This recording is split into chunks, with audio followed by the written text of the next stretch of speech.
हाँ जी दोस्तों, क्या हाल चाल है आप सभी के। भाई उम्मीद करते हैं आप सब लोग बढ़िया होगे। भाई स्वागत है आप सभी का मेरे YouTube चैनल फाइनेंस गुरुजी में। ठीक है जी। काफी दिन हो गए भाई, कोई वीडियो नहीं बना रहे थे क्योंकि आप सब भी बिजी थे, हम भी बिजी थे भाई, दिवाली मना रहे थे। दिवाली पे शुभ मुहूर्त पर उम्मीद करते हैं किसी ना किसी ने तुम में से जरूर कोई ना कोई अच्छा शेयर खरीदा होगा। ठीक है। अब भैया दोबारा से वापस आ गए हैं, अब वीडियो लगातार आती रहेंगी। ठीक है, तो अगर भैया शेयर मार्केट से रिलेटेड पूरा ज्ञान चाहिए, कब कौन सा शेयर खरीदना है, कब कौन सा बेचना है, कुछ राय चाहिए जो कि टेक्निकल एनालिसिस के बेसिस पे नहीं, फंडामेंटल एनालिसिस के बेसिस पे होगी, तो आप भी चैनल को सब्सक्राइब करो और अपने दोस्तों को भी कहो भैया चैनल को सब्सक्राइब कर दे, क्योंकि सारा ज्ञान यही तो मिलेगा। किस चीज का ज्ञान भाई? शेयर मार्केट का।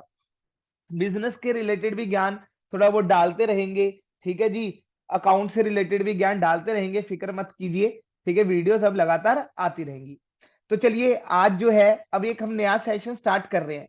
अब हम रोज जो है एक दिन में एक वीडियो डाला करेंगे जिसमें हमारे होंगे stocks to watch out for.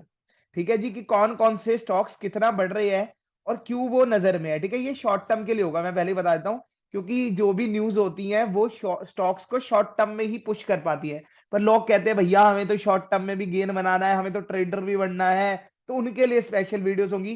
Fundamental वालों के लिए 2-3 दिन में एक आधी कंपनी का एनालाइज लेकर आते रहेंगे, दोनों को खुश रखेंगे भाई। ठीक है जी, कि लेटेस्ट लेटेस्ट न्यूज भी बता रखती रहे और कंपनीज के फंडामेंटल। देखो न्यूज जो है वैसे अगर देखा जाए ना, थोड़ा ध्यान से जो सोचा जाए, ये शॉर्ट टर्म की न्यूज ही लॉन्ग टर्म की कंपनीज को डेवलप करती हैं। ठीक है, तो न्यूज भी मैटर करती है वैसे। ठीक है, तो चलिए भैया आज बहुत मेहनत करके एक स्लाइड सी बनाई है, स्लाइड तो देखते हैं, उम्मीद करते हैं भाई आप सबको लोगों को बढ़िया लगेगी। तो करते हैं भाई स्टार्ट अपनी स्लाइड को। आ जाइए भैया मैदान में। ठीक है जी, देखिए जी stocks to watch out for है।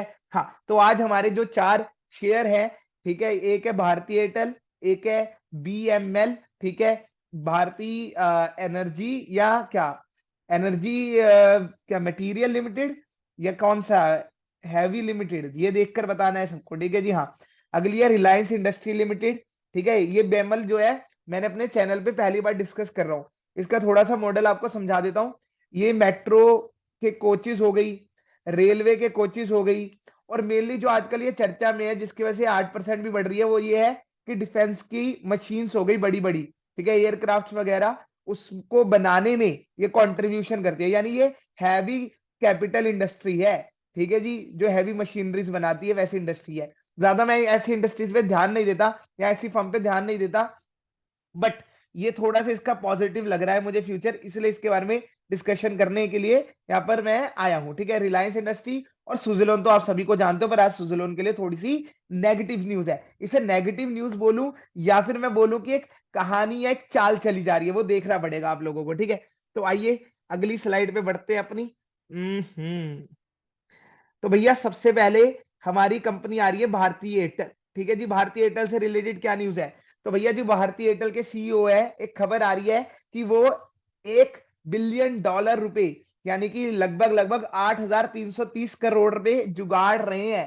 ठीक है जी, या तो उसके बदले में वो बॉन्ड्स इशू करेंगे या शेयर इशू करेंगे या कुछ भी इशू करेंगे, इतने रुपए वो जुगाड़ रहे हैं। अब ये पॉजिटिव न्यूज क्यों है सर? अगर आप पैसा ले रही है कंपनी, अगर कंपनी पैसा लेकर डिविडेंड बांटे जैसे कि वेदांता, तो ये एक नेगेटिव न्यूज ही होती है मुझे लगता है। ठीक है जी, ये पॉजिटिव इसलिए क्योंकि कंपनी का ये व्यू बहुत अच्छा है। क्यों वो पैसा ले रही है? ताकि जो इस पे डेट चला रहा है, जो मैं स्पेक्ट्रम की शुरू से बात करता हूं, अगर आपने मेरी भारतीय एयरटेल का जो रिजल्ट है उसका एनालाइज देखा, मैंने ये बात की थी, स्पेक्ट्रम का जो डेट जो हमेशा आपके रिजल्ट को नीचे करता है क्योंकि उसका इंटरेस्ट बहुत भारी है। अब ये 5G पे भी आप इन्वेस्ट करना चाहते हो तो ये डेट खत्म करना जो 2015 से चला रहा है, तो इसे खत्म करने के लिए, यानी बहुत अच्छी न्यूज है। अगर कोई कंपनी अपना डेट खत्म करने की तरफ बढ़ती है तो मार्केट उसे बहुत रिस्पेक्ट देता है। ये एक बहुत अच्छी कंपनी है जी। ठीक है जी। हाँ, आइए, इसमें ग्लोबल बैंक से भी ये जो है कर रही है बातचीत, ये भी न्यूज है। ठीक है जी, देखते हैं अगर ये हो गया था फिर तो और भी जो है अच्छी रहेगा। अब भाई BML सबसे ज्यादा 7-8% बढ़ा है, इसके क्या रीजन है? इसके बहुत सारे रीजन हो सकते हैं, कोई पर्टिकुलर रीजन मुझे नहीं दिख रहा फिलहाल में। ठीक है, बट ओवरऑल पिक्चर काफी सही दिख रही है। एक तो देखिए सभी को पता है गवर्नमेंट जो है, देखिए जब तक मैं ये बोलूंगा ये वाली प्रेजेंट गवर्नमेंट बीजेपी गवर्नमेंट है, तो आप इस शेयर पे खेल सकते हैं। जो मुझे फिर से बता रहा हूँ, देखिए एक तो ये बात कि आपको पता है जो ये मेरी वीडियो में जितने भी व्यूज हैं ये मेरे पर्सनल है। ठीक है, ये मेरी एक मेरा पॉइंट ऑफ व्यू है, इसे मानना ना मानना आपकी मर्जी है। मैं कोई भाई बहुत ज्यादा रिकॉग्नाइज्ड बंदा नहीं हूँ। ठीक है जी, आप खुद का भी एनालाइज करना, आंखें बंद करके मत मान लेना, फिर पैसे डूबेंगे मुझे बोलोगे। ठीक है जी, हाँ। मैं ये बोल रहा हूँ कि जब तक बीजेपी गवर्नमेंट है तो डिफेंस सेक्टर से रिलेटेड स्टॉक्स में मुझे लगता है बेट करना चाहिए, क्योंकि सबको पता है गवर्नमेंट बहुत ज्यादा डिफेंस पे ध्यान देती है। और आजकल जैसा माहौल है, इसराइल पैलेस्टीन की वॉर हो गई, रशिया यूक्रेन की वॉर हो गई, आपको अपना डिफेंस स्ट्रॉन्ग करना ही पड़ेगा। ठीक है जी।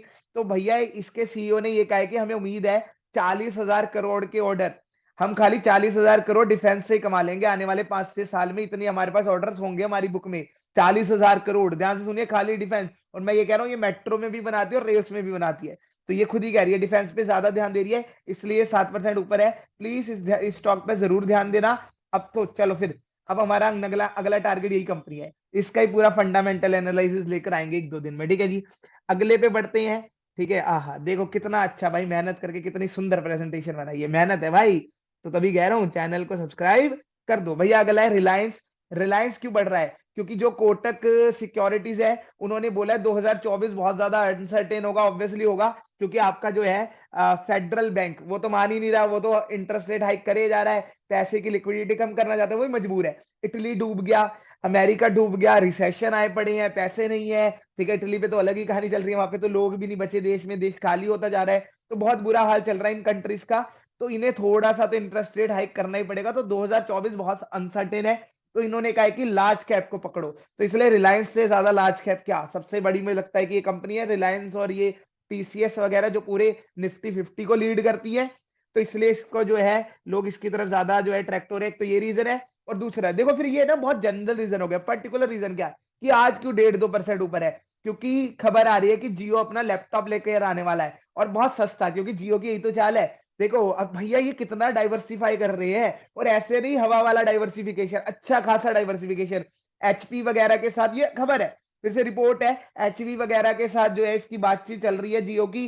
ठीक है, 15,000 तक की रेंज होगी तो लोग अट्रैक्ट होंगे। वही लोअर क्लास और मिडिल क्लास को टारगेट करता है, रिलायंस की यही खासियत है। तो ये भी एक पॉजिटिव न्यूज है इनके लिए। ठीक है, अगर अच्छा निकलता है। अब नेगेटिव न्यूज, सुजुलोन पे लोअर सर्किट क्यों लगा हुआ है? देखो मेरे हिसाब से ये एक चाल भी हो सकती है और एक नेगेटिव भी हो सकता है। इन्वेस्टर मीट आने वाली है, ठीक है जी, जहां सारे बोर्ड ऑफ डायरेक्टर्स मिलेंगे, और वहां पर एक आधी अनाउंसमेंट की उम्मीद है।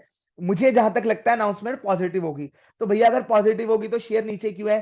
क्योंकि जो बड़े बड़े बंदे, उन्हें तो खबर पता ही होगी ना, अंदर के लोग, तो वो शेयर बेच रहे हैं ताकि सेल प्रेशर बने, और जो है शेयर का प्राइस नीचे जाओ, नीचे प्राइस पे खरीद लें। और फिर क्योंकि न्यूज जब जो है रिलीज होगी तो शेयर तो बढ़ने ही वाला है, तो भैया उनका पैसा बन जाएगा। तो मेरे हिसाब से सुजलोन को नहीं बेचना चाहिए, लोअर सर्किट से डरना नहीं चाहिए, ये मुझे लगता है। तो ये एक तरह से चाल भी हो सकती है। और दूसरा क्या हो सकता है भैया, वैसे कोई इसकी मतलब 1% भी चांस नहीं है जो मुझे लगता है, क्योंकि रिजल्ट अच्छे हैं, अब डेट कम कर रहे हो, कि शायद कोई नेगेटिव न्यूज सुना दे। बट मुझे एक चाल की तरह ही लग रहा है। तो मेरे हिसाब से आप लोगों को सुजलोन पे नजर बनाकर रखनी चाहिए, और ये बेचने का टाइम नहीं मेरे दोस्त, खरीदने का टाइम है। ये फिर से बोल रहा हूँ, मेरा पर्सनल पॉइंट ऑफ व्यू है, मुझे मौका मिलेगा सुजलोन में जरूर खरीदूंगा। ठीक है जी, ये मैं फिर से कह रहा हूँ, मेरा पीओवी है। ठीक है जी, तो आज के लिए ये सारे शेयर थे हमारी नजर में। ऐसी कल भी वीडियो आएगी भाई, रोज ही आती रहेगी, हम तो वीडियोस बनाते रहेंगे। बस आप चैनल को सब्सक्राइब कर लेना, क्योंकि मैं गारंटी दे रहा हूं इतनी इन डेप्थ नॉलेज कहीं नहीं मिलेगी किसी भी चैनल पर जो शेयर मार्केट से रिलेटेड हो। और भैया बेमल पे तो आएगी वीडियो फंडामेंटल एनालिसिस, उसके कर देंगे इस हफ्ते में। ठीक है जी, तो चलिए फिर मिलते हैं यार, सभी को नमस्ते, अगली वीडियो में मिलेंगे। राम राम। नहीं, एक ये एनिमेशन से भी देख लो, खूबसूरत सी है, देखो कैसे घूम रहे हैं। ठीक है, टाटा और बाय बाय।